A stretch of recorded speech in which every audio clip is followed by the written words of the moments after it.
If you're trying to improve your English, this is by far the best exercise you can do.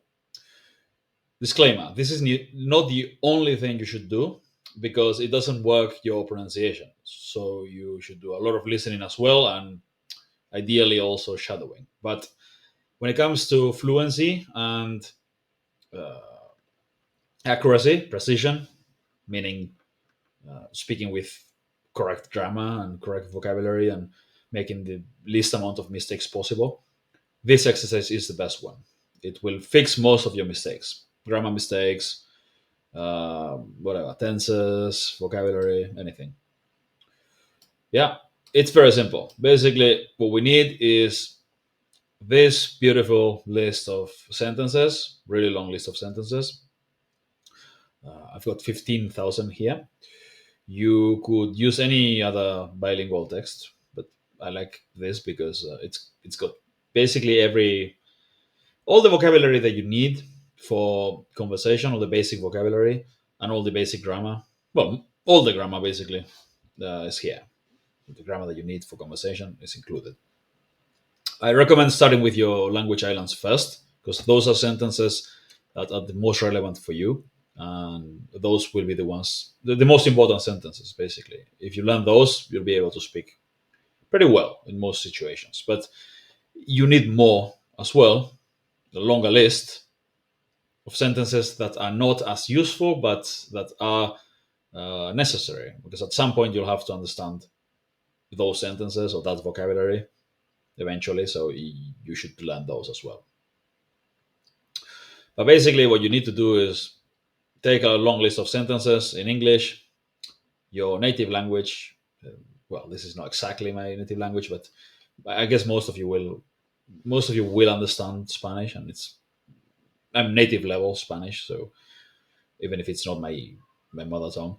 Um, yeah, and basically, what you need to do is translate from your native language into the target language, into English, and then you check. You don't look first. You translate without looking, which is difficult. It's difficult and it's frustrating, and people hate to do it, but I don't really like doing it either until I get good at it. Once I start getting good at the language, then it's fun. But until you get good at it, it's frustrating and it's difficult and it sucks. But you have to embrace the suck because the more you do it, the easier it will get, and the more enjoyable it will get, and the more enjoyable and fun conversations with native speakers will be in real life, right? So, like I said earlier, you need to do a lot of listening as well so that your pronunciation improves. Maybe you can send a recording to a native speaker that you trust, and they can give you some tips, some feedback on your pronunciation. But this is the best exercise to learn to think in the language and to figure out where you're making the mistakes. Because a lot of people make lots and lots of mistakes in English. Uh, Maybe you've been using the wrong tenses or speaking in the present when you're trying to speak in the past. A lot of people do that for years, and you don't really notice that you're doing that, and you keep doing it forever. And the best way to fix that is, as long as you are paying attention, is this exercise.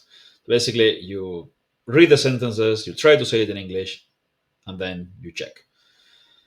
So we read it and we try to say it in English. First one would be: she left before I or he or she had finished speaking. She left before I finished talking. Okay, close enough. A friend lives down down the street. Yeah, it's not easy. Yeah, and I've got C2 in English, but still, it's not easy. Uh, he's a chef. A friend lives down the street. He's a chef. We weren't happy with the service. Okay, they weren't too welcoming. Why do I always forget my keys? I must rush or I'll be late. Why? Why do you doubt me? You get the idea, right? You read it in your language, You try to say it, you check. If you if it wasn't 100% correct, all right, it's fine. If you messed up the sentence completely and it was a disaster, then you should read it aloud again so that you remember the right one. And you do this with 100, 200, 1,000 sentences a day if you can. Start small and then do more and more every day when it gets easier. And you do the whole list, and then you go back to the beginning and you do the whole list again, over and over again, until you can say most of them relatively correctly and without thinking too much. Because this is the skill, this is the muscle you develop in here. You work in your ability to think fast in the language, so that when you're in conversation, you don't hesitate too much. You're just able to say things, and you're also using vocabulary that you wouldn't normally use. Because if you just learn to speak by speaking to people, you end up as soon as you're able to communicate more or less, you start limiting yourself. You start using the same sentence structures and vocabulary over and over because you're comfortable with those and they understand you. So you don't try new stuff, or you simply don't think of new vocab or new structures. So you end up being quite limited. But with this, it's forcing you to use sentence structures, grammar, vocabulary that you wouldn't use. So you're expanding your active vocabulary, you're learning to think in the language faster and better, and you're also constantly getting corrected, which you don't get with native speakers. When you speak, when your speaking is good enough that they understand you, they stop correcting you. Well, some people will never correct you anyway because they don't want to be rude or anything. So obviously, if you can talk to people, go talk to people as well.